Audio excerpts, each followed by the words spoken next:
வருடத்தின் கடைசி நாளை காண செய்த ஆண்டவராகிய இயேசு கிறிஸ்துவிற்கு ஒரு சத்தமாக ஒரு அல்லேலூயா சொல்லிடுவோமா? தாவீதின் சங்கீதத்தில் 150 சங்கீதங்கள் இருந்தாலும் சில சங்கீதங்கள் ட்ரெடிஷ்னலாக அந்த காலத்துலேருந்தே நாங்கள் சின்ன பிள்ளையாக இருக்கும்போதே 1ஆம் சங்கீதம் வாசித்து ஜெபம் பண்ணால் தான் சாப்பாடு சர்ச்சு முடிச்சு வந்தானே. அப்போ துன்மார்க்குடைய ஆலோசனை கடன்னு சொல்லிடுறது. அதே மாதிரி பார்த்திங்கன்னா சின்ன பிள்ளைகள் சொன்னா கர்த்தர் என் மேய்ப்பராக இருக்க 23ஆம் சங்கீதம். அதே மாதிரி ரொம்ப பயந்துட்டோம், ஏதாவது ஒரு நம்ம ஒரு கஷ்டம் வந்துருச்சுன்னா 91ஆம் சங்கீதம். அதே மாதிரி 100 வயசு பர்த்டே வந்துருச்சுன்னா சங்கீதம் 103 எடுத்து படி அப்படின்னு சொல்லிடுவாங்க. உடனே ஒரு பாட்டை பாடிட்டு 103ஆம் சங்கீதம். எங்கேயாவது ட்ராவல் பண்ணி போகிறோம்னா 121ஆம் சங்கீதம். அப்போ 150 சங்கீதம் இருந்தாலும் கூட ஒரு 4-5 சங்கீதம் நம்மளுக்கு மிகவும் கவர்ந்த சங்கீதங்கள். 150 சங்கீதம் இருந்தாலும் 4-5 சங்கீதம் நம்மை மிகவும் கவர்ந்த சங்கீதங்கள். இப்போ இந்த சங்கீதத்தில் இப்போ 103ஆம் சங்கீதத்தை நான் ஏன் எடுத்தேன் அப்படின்னு நீங்கள் கேட்டிங்கன்னா, அது எல்லாருக்கும் பரிச்சயமான ஒரு சங்கீதம்தான். இருந்தாலும் கூட நம்ம டெய்லி ஒரு நாளைக்கு ஒரு 10 தடவை ஜெபம் பண்ணாலும் முடிக்கும்போது என் ஆத்மாவே கர்த்தரை ஸ்தோத்திரி, முழுமே பரிசுத்த நாமத்தை ஸ்தோத்திரி, என் ஆத்மாவே கர்த்தர் செய்த சகல உபகாரங்கள் மறவாதே. அது முடித்த உடனே மீட்டிங் முடிய போகுது, காஃபி குடிப்பாங்க, குடிச்சிட்டு டிஃபன் ஏதாவது கொடுத்தா சாப்பிட்டுட்டு போயிடுவோன்னு அந்த கான்செப்ட்லேயே தான் அதை சொல்லுவோமே ஒழிய என் ஆத்துமாவே கர்த்தரை ஸ்தோத்திரி. அப்போ அந்த ஆத்துமா கர்த்தரை ஸ்தோத்தரிக்கிறதுக்கு என்னத்துக்கு நம்ம ஸ்தோத்தரிக்கணும்? எதுக்கு ஸ்தோத்திரம்? அவர் செய்த சகல உபகாரங்களை மறவாது. என்ன உபகாரம் செஞ்சுருக்காரு?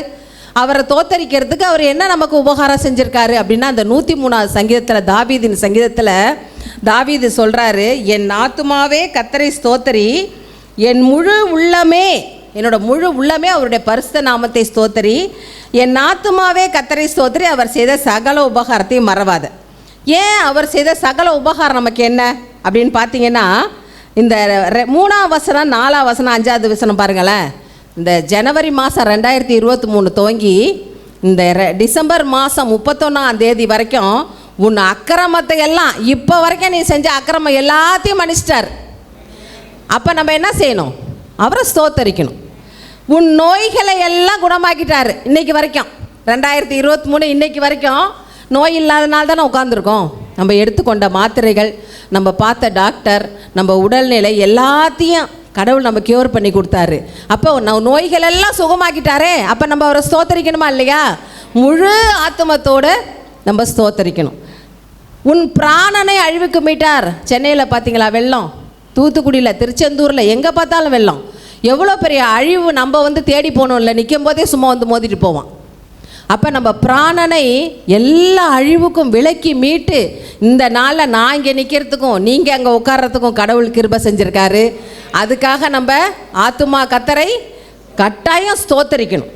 அதே மாதிரி நம்மளை கிருபையினால் ஒவ்வொரு நாள் சொல்கிறோம், உங்கள் கிருபை பெரியது, உங்களுடைய அன்பு பெரியதுன்றோம். ஒவ்வொரு நாளும் கிருபையாய் கிடைத்த நாட்கள் நமக்கு. அப்போ அந்த கிருபையாக கிடைத்ததுக்காக நம்ம ஸ்தோத்திரம் கட்டாயம் சொல்லணும். நன்மையினால் உன் வாயை திருப்தி ஆக்கிறார். தினம் நன்மையால் நம்ம வாய்க்கு தேவையான உணவுலேருந்து நம்ம ராத்திரி படுக்கிற வரைக்கும் ஒவ்வொரு நாளும் நன்மையால் நம்ம நிறைச்சிக்கிட்டு வராரு. அதற்காக நமக்கு ஸ்தோத்திரம் சொல்லணும். அதே மாதிரி கழுகுக்கு சமானமாக இவனுடைய வயது வாலிப வயசு மாதிரி இப்போல்லாம் பாருங்களேன் 70 வயசுன்றாங்க, பார்த்து தெரியல. அப்போ அந்த வயது முந்தியெல்லாம் பார்த்திங்கன்னா 50 வயசானோடனே ரொம்ப கிழங்கள் ஆகிடுவாங்க. இப்போ இருக்கிற மருந்து மாத்திரையா இல்லை அவங்களோட ட்ரெஸ்ஸிங் சென்ஸாக என்னன்னே தெரியல. எத்தனை வயசுன்னு நம்ம 65 வயசுனா டாக்டர் நம்ம இந்த நர்ஸ் நம்மள ஒரு பார்வை பார்க்குறான். 65 வயசா 70 வயசா அப்படின்னு பார்க்குறாங்க. அப்போ வாழ வயது போல் கழுகுக்கு சமானமாய் வாழ வயது போல் நம்மளை வயதை கொடுத்த கர்த்தருக்கு ஸ்தோத்திரம் கட்டாயம் சொல்லணும். ஆனால் வசனம் 10 பாருங்க, அவர் நம்முடைய பாவங்களுக்கு தக்கதாக நமக்கு செய்யாமலும், ஒவ்வொரு நாளும் நம்ம செய்கிற பாவத்துக்கு அடி கொடுத்துக்கிட்டே இருந்தாருன்னா அந்த உலகத்தில் ஒருத்தர் இருக்க முடியுமா? இருக்கவே முடியாது. நம்ம அக்கிரமத்துக்கு தக்கதாக நமக்கு சரி கட்டாமலும் இருக்கிறாரு. ஒவ்வொரு நாளும் நம்ம செய்கிற அக்கிரமத்தை மன்னிச்சிருங்கப்பா, ஏசப்பா தெரியாமல் பண்ணிட்டேன் அப்படின்னு சொன்னால் மன்னிக்கிறார். ஏன் அவர் அப்படி செய்கிறாருன்னா, கர்த்தர் உருக்கமும் இரக்கமும் நீடிய சாந்தம், சாந்தமும் அப்படி இல்லை, நீடிய, அங்கே ஒரு டியை பாருங்க, நீடிய சாந்தம், ரொம்ப பொறுமையானவர், மிகுந்த கிருபையும் உள்ளவர். ஆனால் தான் நம்ம ஒவ்வொரு நாளும் செய்கிற தப்புகளை மன்னிச்சு நம்மளுக்கு இரக்கம் பாராட்டி நம்மளுடைய ஜீவனை நமக்கு மீட்டு கொடுத்து இந்த நாளை நம்ம காண்பதற்காக கிருபை செய்தார். அதற்காக நம்ம கர்த்தருக்கு நன்றி சொல்லணும். ஒவ்வொரு நாளும் ப்ரேயரில் நீங்கள் இப்போ இந்த சர்ச்சு முடிச்சு போகிறப்ப என் ஆத்துமாவே கர்த்தரை ஸ்தோத்தரி அப்படின்னு நினச்சிட்டு சொல்லும் போதே நினைக்கணும், கர்த்தர் என்னோடய அக்கிரமத்தெல்லாம் மன்னிச்சிட்டாரு, என் நோய்கள் எல்லாம் குணமாக்கிட்டார், என் பிராணனை அழிவுக்கு விலக்கிவிட்டார், அதற்காக என் ஆத்துமாவே கர்த்தரை ஸ்தோத்தரின்னு ஒவ்வொரு நாள் நீங்கள் சொல்லும்போது இதை மனசில் வச்சு தான் என் ஆத்துமாவே கர்த்தரை ஸ்தோத்தரி முழுமே அப்படி சொல்லக்கூடாது. என் ஆத்துமாவே கர்த்தரை ஸ்தோத்திரி, உன் அக்கிரமத்தெல்லாம் மன்னிச்சிட்டாரு, உன் நோய்களை எல்லாம் குணமாக்கிட்டாரு, உன் பிராணனை அழிவுக்கு விலக்கி மீட்டிட்டாரு, நன்மையினால் கிருபையினால் உன்னை முடிசூட்டுறாரு, அதற்காக நீ கர்த்தருக்கு நன்றி செலுத்துன்னு சொல்லி ஒவ்வொரு ப்ரேயர்லேயும் சொல்லணும். இப்போ 2 சாமுவேல் 7:17-18 பார்த்தீங்கன்னா, கர்த்தர் நாத்தானை பார்த்து நீ போய் தாவீதுகிட்ட இதெல்லாம் சொல்லுன்றாரு. என்ன சொல்கிறாரு? அப்போ தாவீது சொல்கிறார், நாத்தான் சொன்னதை கேட்டு, ஆண்டவரே தேவரீர், என்னை இது வரைக்கும் நீங்கள் கொண்டாந்தீங்களே, அதுக்கு நான் ஏமாத்திரம், என்னுடைய வீடு ஏமாத்திரம்னு கேட்குறாரு.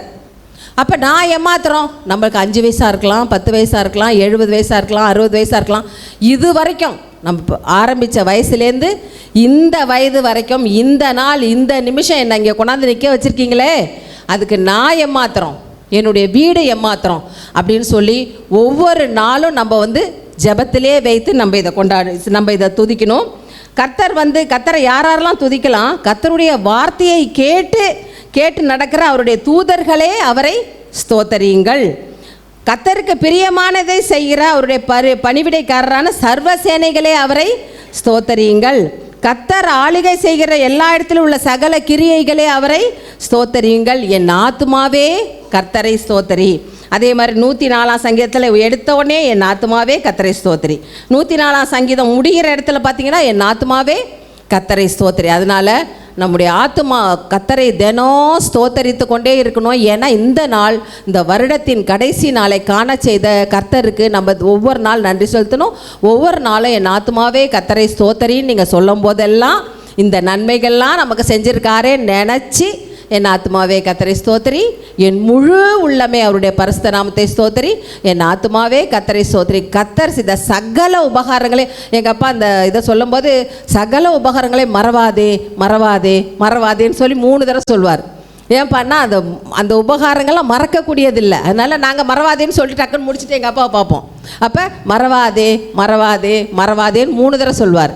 அப்போ என் ஆத்துமாவே கர்த்தரை ஸ்தோத்திரி, அவர் செய்த சகல உபகாரங்களையும் மறவாதே. இந்த பிறக்க போகும் இந்த புது வருடம் சர்வ வல்லவருடைய திருச்சபை மக்களாகிய உங்களுக்கும் உங்கள் குடும்பங்களுக்கும் ஆசீர்வாதம் நிரம்பிய வருடமாக இருக்க கர்த்தர் துணை செய்ய பிரார்த்திக்கிறேன்.